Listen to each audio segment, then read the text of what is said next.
What's up, New Beginnings Church? Happy Monday morning with you. Hey, I have got Shane Willard back. Who doesn't want some more Shane Willard in their life?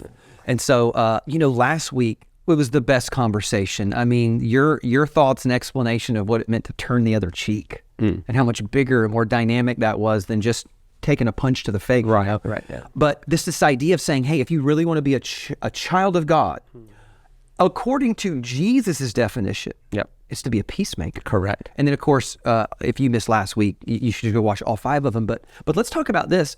Jesus gave us some kind of application points for how that looked like. But how did Jesus actually practice that himself? What did that look like? Or are there specific stories that you think of in the Bible where you're like, oh, no, you might have missed it. Yeah. This is actually Jesus being the peacemaker for us. Yeah, because I think a reasonable question, like people who grew up in church their whole life, they think it's sacrilege or blasphemy even to question things about Jesus, right? But a reasonably thinking person, if you're trying to talk about why Jesus has the best way to see the world, the best way to see God, and the best way to apply Scripture, and this is someone that didn't grow up in church or anything like that, a reasonable question would be, did he buy what he sold? Okay, so Jesus said, blessed are the merciful, they'll be given mercy. Blessed are the peacemakers, they're the children of God. All platitudes, unless he lived it. Because it does sound nice. I mean, Yeah. Yoda said some profound things. Yes. It doesn't mean that like he lived those out or It whatever. doesn't. So there's a lot of preachers that preach lofty ideas, Yeah. but they stay in the realm of like ethereal. Right. And to be fair, all of us do. Like all of us, to some degree, preach an ideal that we're not living up to. Yeah. And it's not hypocrisy. It's just that we're human. We have flesh. We're not in resurrected bodies. But Jesus was so profound. Like you think about how he talked about how to treat his enemies. And there's all these stories like, these people didn't accept him. And the disciples were like, you want us to call down fire from heaven and destroy them? He's like, how long do we have to journey together before I don't handle things like that, right? That was James and John, right? Yeah, Like the city rejected the message of Jesus. Like, Let's destroy them. let's burn it. Yeah.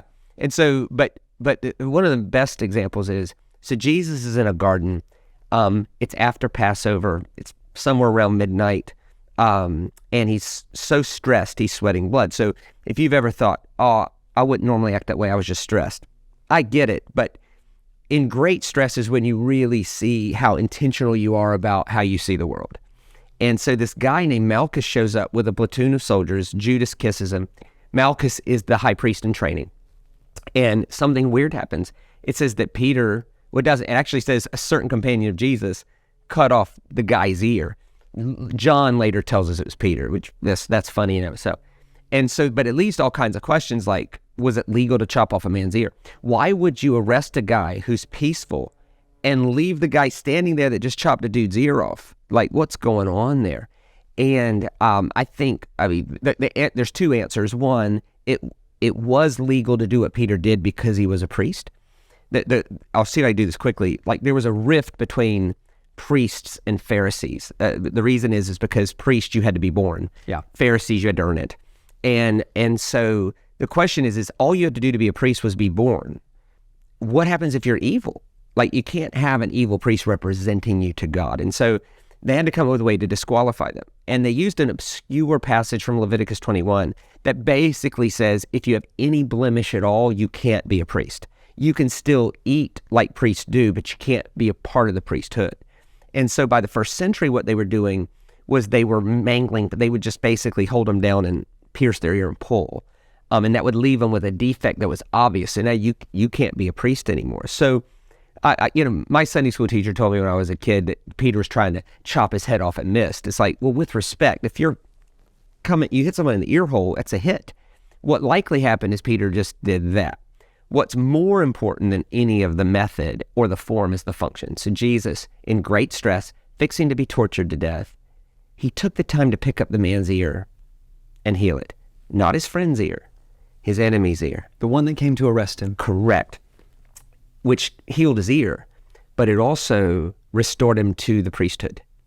And so Jesus showed us that followers of Christ should always be ear restorers and never ear cutters, even if they deserve it. So as followers of Jesus, we should never be looking for every way we can to disqualify a person and should be looking for every way we can to re-qualify them.